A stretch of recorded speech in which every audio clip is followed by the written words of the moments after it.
Moi, j'ai vu tout à l'heure que vous avez voté pour une augmentation de la tarification du transport en commun. J'aimerais savoir, moi, si vous allez augmenter l'achalandage. Parce que vous savez que les gens sont privés de transport, ils ne peuvent pas faire des activités comme ils le voudraient le faire. Je sais qu'à Grimby, il a augmenté la fréquence du transport. Il y a eu une augmentation de 30 d'achalandage. Ça fait que, est-ce que vous avez l'intention d'augmenter aussi le budget pour le transport afin d'améliorer le service? Parce que c'est un problème. C'est que les transports est fait pour les travailleurs, mais vous oubliez les personnes retraitées, vous oubliez les travailleurs qui travaillent le soir, qui finissent à minuit, et puis qui n'ont plus de transport. C'est pas tout le monde qui peut se permettre de s'acheter une auto.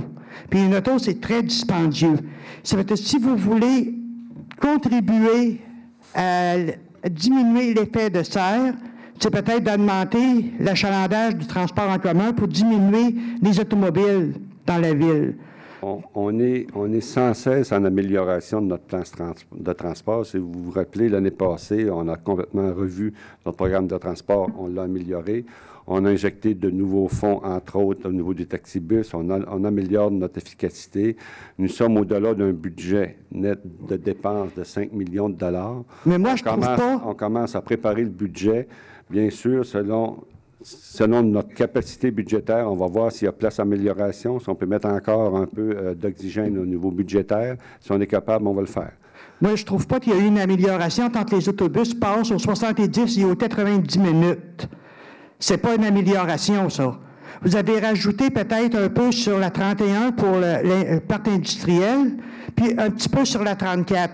Mais encore, la 34, quand on prend la 34, il faut faire tout le circuit au complet avant d'aller où on veut.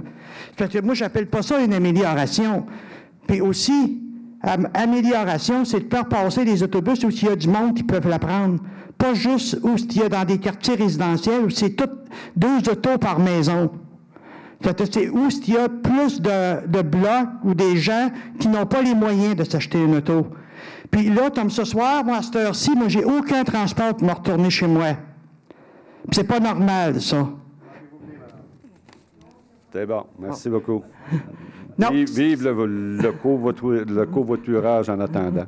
Mais c'est pas normal, ça, que les gens ne puissent pas aller chez le dentiste ou aller chez leur médecin hors des heures de pointe. Écoutez, la ville de Saint-Jean est très grande. On a en place un réseau de transport qui correspond à certains besoins. On a des taxibus qui ont été mis en place, si on peut, aux extrémités des circuits. On a changé le circuit, on l'a amélioré. Il y a encore de la place à l'amélioration. On a mis la gratuité pour les gens du cégep. Alors, écoutez, on améliore. Alors, on doit y aller en certain rythme également. C'est pas vrai que demain matin, on va ajouter 10 autobus, qu'on va rouler 24 heures sur 24, 7 jours par semaine. Je serais vous mentir de vous dire ça. C'est pas ça. On étudie notre plan de transport et on l'améliore de mois en mois et d'année en année, et on va continuer à faire comme ça, et selon nos disponibilités budgétaires. Comme je vous le dis, on a déjà au-delà de 5 millions de prévus au budget. C'est beaucoup d'argent, là, de déficit, là. Au niveau du transport en commun, il y a peut-être de la place pour se rendre à 6. Si les capacités budgétaires nous le permettent, c'est sûr qu'on va aller vers ça. Mais est-ce que dans votre budget, vous prévoyez d'augmenter les fréquences, d'avoir un peu plus d'autobus? Passer au moins aux demi-heures ou aux 40 minutes au lieu de 70 et 90 minutes. Ça rendrait service peut-être à bien du monde. Puis les gens n'ont pas une vie sociale le soir s'ils n'ont pas d'auto, parce qu'ils ne peuvent pas sortir. Ils ont un autobus pour y aller, mais ils n'ont pas d'autobus pour retourner chez eux. Ça, c'est priver des gens d'une vie sociale aussi. C'est tout ça, dans le prochain budget, c'est de penser à toutes ces choses-là aussi. C'est de ne pas priver les gens d'une vie sociale. On y pense toujours. Merci.